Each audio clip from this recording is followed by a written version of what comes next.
Hello বন্ধুরা, আমি সোনার তরী আবার একটা নতুন ভিডিও নিয়ে আমি তোমাদের সামনে চলে এসেছি। তো জন্মাষ্টমীতে আমি যে ঘরে পুজো করেছি, তো সেই ভিডিওটা আমি পুরো তোমাদের দিতে পারিনি। তো প্রথম পার্টটা তোমাদের দিয়েছি, দ্বিতীয় পার্টটা দিতে পারিনি কারণ ভিডিওটা অনেক বড় হয়ে যাচ্ছিল, সেই কারণে দ্বিতীয় পার্টটা আমি তোমাদের সামনে তুলে ধরিনি। তো আজকে আমি চলে এসেছি সেই দ্বিতীয় পার্টটা নিয়ে। তো এখন অনেক বেলা, এখন বাজে বেলা 2:30।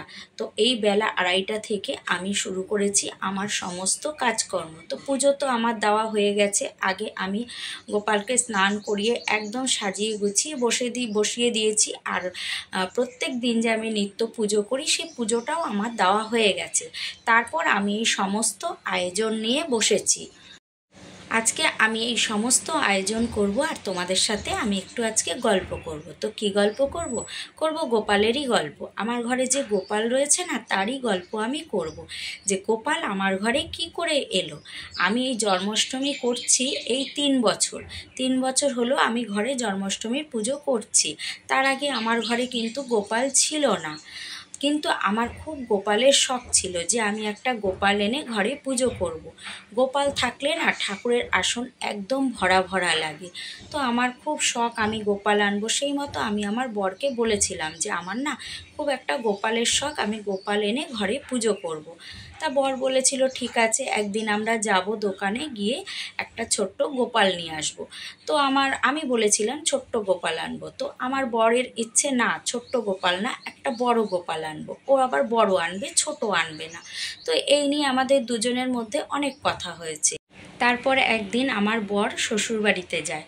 তো গিয়ে শাশুড়ির সাথে গল্প করে, গল্প করতে করতে আমার মনের ইচ্ছেটা ওখানেও জানিয়েছে যে আমার যে খুব শখ একটা গোপাল আনবো, গোপাল এনে পুজো করব।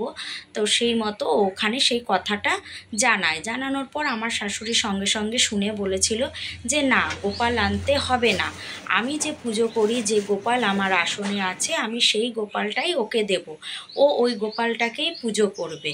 তো আমার বর শুনে বলল যে না, আমি একটা বড় গোপাল আনবো। তা আমার শাশুড়ি বলল না, বড় গোপাল আনতে হবে না, এই গোপালটাই নিয়ে যা, এটাকেই ও পুজো করবে।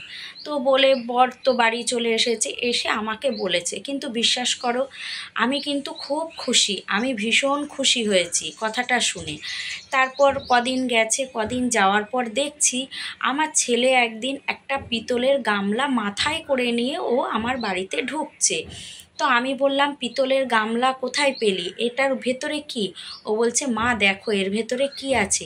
ও মা, দেখছি পিতলের গামলার ভেতরে আমার গোপুসোনা বসে আছে। ও দেখো নিজে নিজে আমার বাড়ি চলে এসেছে আমার ছেলের মাথায় করে, পিতলের গামলায় বসে। আমি তো খুব খুশি, ভীষণ খুশি হয়েছি। তো গোপালকে সেই মতো আমি আমার ঠাকুরের আসনে বসিয়ে দিয়েছি। আর সেই থেকে আমার শুরু হলো গোপাল সেবা দেওয়া আর জন্মাষ্টমীর উৎসব। তো আমার তো ভীষণ ভালো লাগে জানো তো। একবার একজন মারা গেছিলো, যাই হোক আমাদের কোনো একজন আত্মীয়, তখন না আমি গোপালটাকে আমার মায়ের কাছে দিয়েছিলাম যে মা পুজো দেবে, আমি দেব না। আমার ওই কটা দিন যে কি খারাপ লাগছিল আসনের দিকে তাকিয়ে, মনে হচ্ছে ঠাকুরের আসনে যেন আমার কি একটা নেই, কি একটা নেই, এত ফাঁকা ফাঁকা লাগছিল। তখন বুঝলাম মা, গোপাল আসনে না থাকলে ঠাকুরের আসন এত ফাঁকা ফাঁকা লাগে, খুব খারাপ লাগে জানো তো। তো তোমাদের সাথে কিন্তু আমি কাজ করতে করতে অনেক গল্প করে ফেলেছি, দেখেছো? আর আমি যে দেখো তাল ছাড়াচ্ছিলাম, তোমরা দেখেছো না? তো তাল ছাড়াতে ছাড়াতে মা চলে এসেছে। আমি কোনো দিন সত্যি কথা বলতে তালের বড়া করিনি, সত্যি আমি কোনো দিনও তালের বড়া করিনি, আমি এই প্রথম তালের বড়া করব। তাই মাকে আসতে বলেছিলাম। তা মা এসে তাল গুলে তালটাকে বেশ রেডি করে মেখে টেকে রেডি করে দিচ্ছে। আর আমি এদিকে নাড়ু করছি, আমি নাড়ুটা করছি। আর আমি কিন্তু নাড়ুটা বেশ ভালোই করি, আমার নাড়ুর কিন্তু খুব প্রশংসা আছে। সবাই কিন্তু আমার হাতের নাড়ু খেয়ে খুব প্রশংসা করে যে আমার হাতে নাকি নাড়ু খুব সুন্দর হয়। কিন্তু আজকে তালের বড়া কেমন হবে সত্যি আমি জানি না, আমি কোনো দিনও করিনি, এই প্রথম আমি তালের বড়া করব। তো নাড়ুটা আমি করতে করতে দেখো নারকেলটা যে পাক দিচ্ছি, পাক দিতে দিতে এদিকে মা আবার কি করছে, আমি ময়দা মেখে না রেডি করে রেখেছিলাম, আমি সমস্তটা গুছিয়ে রেডি করে তারপর আমি গ্যাস ধরিয়েছি। আর ওই যে ছোট্ট গ্যাসটা দেখছিলে যে আমি যেটায় রান্না করছি, ওই গ্যাসটা কিন্তু আমি এই পুজো উপলক্ষে মানে ঠাকুরের কাজের জন্য আমি কিনেছি, যে ঠাকুরকে যখন কিছু আমি করে দেব তখন ওইটার মধ্যে করেই আমি করে দেবো। ওটাও কিনেছি, কিন্তু আমার ঘরে গোপাল আসার পরই আমি ওই ওভেনটা কিনেছি। তো যাই হোক, দেখো মা আমি যে ময়দা মেখে রেখেছি একটু লুচি করব, তা মা সব মানে ময়দাগুলো গুল্লি পাকিয়ে দিয়েছে। আর এদিকে আমার নারকেলেরটা তো পাক দেওয়া হয়ে গেছে, আমি নাড়ু করতে বসে গেছি। তো এখন আমি কড়াই থেকেই নিয়েই করছি, গ্যাস অফ করে দিয়েছি। নাড়ুটা হয়ে গেলে তারপর আমি করব তালের বড়া, আর তালের বড়ার পর করব আমি লুচি। এক এক করে সব করব। আর আমি সুজি করেছি, তোমরা হয়তো দেখেছো যে আমি গল্প করতে করতে কিন্তু আমি সুজি করে ফেলেছি। সুজি আমার হয়ে গেছে। তো ওই দেখো সুজি হয়ে গেছে, আর দেখো তোমাদের সাথে কথা বলতে বলতে আমি কিন্তু নাড়ুও করে ফেলেছি। আর মা এখন কি করছে জানো? মা তো এখন বসে আছে, বসে আমার বোনও আজকে পুজো করছে, আমার ছোটো মাসিমণিও আজকে পুজো করছে। তা মা আবার তাদের সাথে একটু গল্প করে খোঁজখবর নিচ্ছে যে তারা কেমন করে কি করলো, কত দূর কি পুজো আশ্রা করলো, কি করলো। তো মা আবার তাদের সাথে সেই গল্প করছে। তো আমি যথারীতি চলে এসেছি জানো তালের বড়া করতে। তালের বড়াটা করতে একটু ভয় ভয়ও লাগছে, জানি না কেমন হবে, কোনো দিন আমি করিনি। তো যাই হোক, ঠাকুরের নাম নিয়ে তো দিয়ে দিলাম কড়াইয়ের মধ্যে, যে জানি না কেমন হবে। তো মা ওদিকে গল্প করছে, আমি যখন লুচি করব মাকে বলেছি তুমি একটু বেলে দেবে, আমি লুচিটা করে নেব। তো যাই হোক, দেখো তালের বড়া করছি। তবে সত্যি কথা বলতে তালের বড়াগুলো কিন্তু অত ভালো হয়নি, আমি অত সুন্দর করে আমি তালের বড়াগুলো করতে পারিনি। তো যেরকম পেরেছি যাই হোক করেছি। তো এখন আমি বসে গেছি লুচি ভাজতে। দেখো আমি এখন লুচি ভাজতে বসে গেছি, আর লুচিগুলো বেশ সুন্দর ফুলছে। আর লুচি ভাজার সময় না আমি আর স্ট্যান্ডে না ফোনটা লাগাইনি, ফোনটা আমি যথারীতি হাতেই ধরে নিয়েছি, হাতে ধরেই আমি ভিডিওটা করছি। ওদিকে মা কিন্তু আমাকে লুচি বেলে দিচ্ছে। আর জানো তো, তোমরা দেখতে পাবে, দেখাচ্ছি মা যে লুচি বেলছে, একটা ছোট্ট চাকতির মধ্যে মা কিন্তু লুচি বেলছে। ওই চাকতিটা আমি না কাঁচরাপাড়া থেকে নিয়ে এসেছি, ছোট যে বাচ্চাদের খেলনা বাটির মতন ছোট চাকতি রুটি বেলুন আমি নিয়ে এসেছি। কিন্তু আমি চাকতিটা খুঁজে পেয়েছি, বেলুনটা আর আমি খুঁজে পাইনি। অনেক খুঁজেছি, কোথায় যে রেখেছি কি জানি, কিছুতেই খুঁজে পাইনি বেলুনটা। তাই মা কি করবে, মা বলছে কি করে বেলবো, তাহলে তোর তো ইয়েটাই নেই, বেলুনটাই নেই, তা কি করে বেলবো। তো মাকে বললাম দাঁড়াও, তার ব্যবস্থাও আমি করে দিচ্ছি, তুমি কি করে বেলবে, ব্যবস্থা তো একটা হবেই বলো। তো দেখো তোমাদের দেখাই মা কি করে বেলছে ওটাকে। দেখো মা বেলছে কি দিয়ে, দেখেছো ওটা কিসের লাঠি বলো তো? মা যেটা দিয়ে বেলছে ওটা হচ্ছে, আমি কাশি বাজাই যে, সেই কাশির লাঠি, সেই কাশির লাঠিটা দিয়েই মা আমাকে লুচি বেলে দিচ্ছে। আর আমি টপাটপ লুচিগুলো ভেজে নিচ্ছি। মা বলছে ভালো বুদ্ধি তো, ওটা যখন পাওয়া যাচ্ছে না তাহলে এটা দিয়েই বেশ ভালো করে বেলে দিই। তবে হ্যাঁ, বেলতে কিন্তু একটু অসুবিধা হচ্ছে। ওই ও চাকতির যেমন বেলুনটা কি হয়, দুই দিকে একটু ছুচলো থাকে, মাঝখানটা মোটা থাকে, বেলতে সুবিধা হয়, কিন্তু এটা তো তা নয়, একটু বেলতে অসুবিধা হচ্ছে। আর দেখো আমার কিন্তু লুচি রেডি, দেখেছো লুচি করা আমার হয়ে গেছে।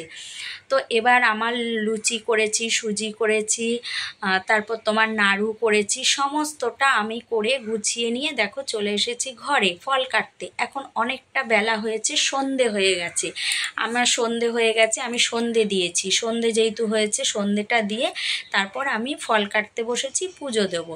এর মধ্যে মনীষা এসেছে যে আমি কি করছি না করছি ও দেখতে এসেছে, যে একটু দেখে আসি টুটুন্দি কি করছে।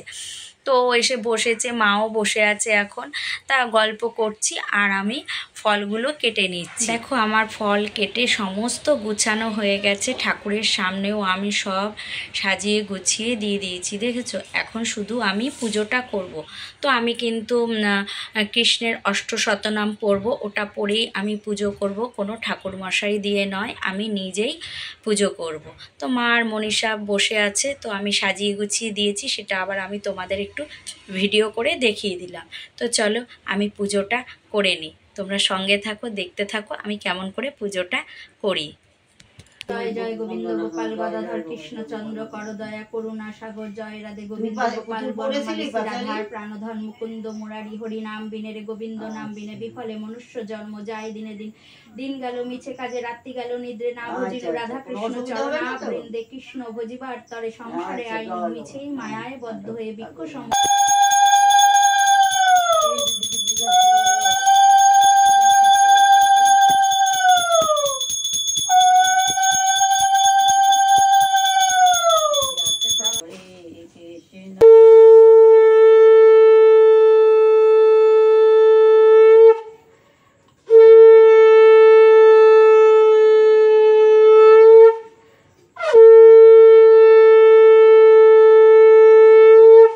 তো দেখো পুজো দেওয়া আমার হয়ে গেছে। পুজো দিয়ে কিন্তু আমি পাশের ঘরে চলে গেছিলাম, মনীষা আর আমি গিয়ে অনেকক্ষণ মনীষার সাথে গল্প করলাম। এই ঘরের দরজা বন্ধ করে দিয়েছিলাম, দিয়ে অনেকক্ষণ গল্প করেছি। তারপর মনীষা বাড়ি চলে গেল, আমি এসেছি আবার ঠাকুর ঘরে। তো দেখো এখন এসেছে আমাদের বৌমণি এসেছে ঘরে। তা বৌমণি আসাতে আমার ভালোই হলো যে এসেছে। আমি বললাম তুমি এসেছো ভালো হয়েছে, তুমি একটু বসো, আমি একটু প্রসাদ নামিয়ে আমি সবার বাড়ি প্রসাদ দিয়ে আসি। তো পুজো যখন করেছি সবাইকে তো একটু প্রসাদ দিতেই হবে বলো। তো আমি এখন যাব সবার বাড়িতে প্রসাদ দিতে। আর ভেবেছিলাম, মা বলেছিল সকালে দিস প্রসাদ, এখন আর কাউকে দিতে হবে না। তো আমি বললাম না, আমার ঘরে যা ইঁদুরের উৎপাত, এইভাবে প্রসাদ রাখা যাবে না, আমি সবাইকে গিয়ে প্রসাদ দিয়ে আসি। আর আজকে পুজো যখন আমার হয়ে গেছে, আমি কেন কালকে প্রসাদ দিতে যাব বলো। এখন বাজে রাত 8টা, আমার পুজো টুজো কমপ্লিট। তো আমি দেখো প্রসাদ বেড়ে নিচ্ছি আর বৌমণির সাথে গল্প করছি। বৌমণিরা দীঘা গেছিলো ঘুরতে, তোমাদের আগের ভিডিওতে আমি বলেছিলাম।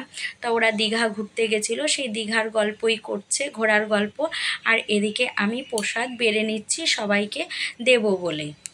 দেখো আমি পাতায় পাতায় সব প্রসাদ বেড়ে নিয়েছি। এবার বৌমণি আমায় বলছে যে বদ্দি ভাই তুমি এই সাজিটা করে প্রসাদগুলো দিয়ে আসো, তাহলে তুমি একবারে নিয়ে যেতে পারবে সব পাতাগুলো। তাই আমি বললাম একবারে নিতে পারবো, তো চলো সাজিটার মধ্যে করেই দিয়ে আসি সবাইকে প্রসাদ। তো সবাইকে আমি দেখো প্রসাদ দেবো বলে সাজিতে সব আমি গুছিয়ে নিচ্ছি সুন্দর করে। তাহলে একবারে সাজিটা নিয়ে যাব, সবার বাড়িতে গিয়ে এক এক করে আমি দিয়ে আসবো। আবার কিন্তু সবার বাড়ি থেকে প্রসাদও আসবে, সবাই করছে পুজো। তো দেখো আমি সবার বাড়ি প্রসাদ দিয়ে এসেছি। এখন ঠাকুরের বাসন সমস্ত দেখো যা বেরিয়েছে সব কিন্তু আমি মেজে ঘষে একদম পরিষ্কার করে ফেলেছি। ঠাকুর ঘর দেখেছো, সব বাসন মেজে আমি উবুর দিয়ে দিয়েছি। আর এদিকে দেখো কন্টেনারগুলো দেখেছো, এতে কিন্তু প্রসাদ সবাইকে দেওয়ার পর যা ছিল সব এই আমি কন্টেনারে ভরে নিয়েছি, যে এগুলো আমি এখন রেখে দেবো। শুধু ছেলে আর বর বাকি আছে প্রসাদ খেতে। আর এদিকে দেখো আমার গোপুসোনা কিন্তু আসনে নেই, গোপুসোনাকে আমি ঘুম পাড়িয়ে দিয়েছি, ও কিন্তু ঘুমিয়ে পড়েছে, অনেকটা রাত হয়েছে, ওকেও আমি ঘুম পাড়িয়ে দিয়েছি। ঠাকুরের আসনও আমি পরিষ্কার করে নিয়েছি। একদম ঠাকুরঘর আমার পরিপাটি হয়ে গেছে, কারণ উপোসের পরের দিন কালকে একদম শরীর ভালো লাগবে না, কিচ্ছু করতে ইচ্ছে হবে না, তাই আমি এই কাজগুলো করে নিয়েছি। তো চলো আজকের ভিডিওটা এই পর্যন্তই। আবার একটা নতুন ভিডিওর সঙ্গে তোমাদের সাথে আমার সামনের দিন দেখা হচ্ছে। চলো ততক্ষণের জন্য সবাইকে টাটা।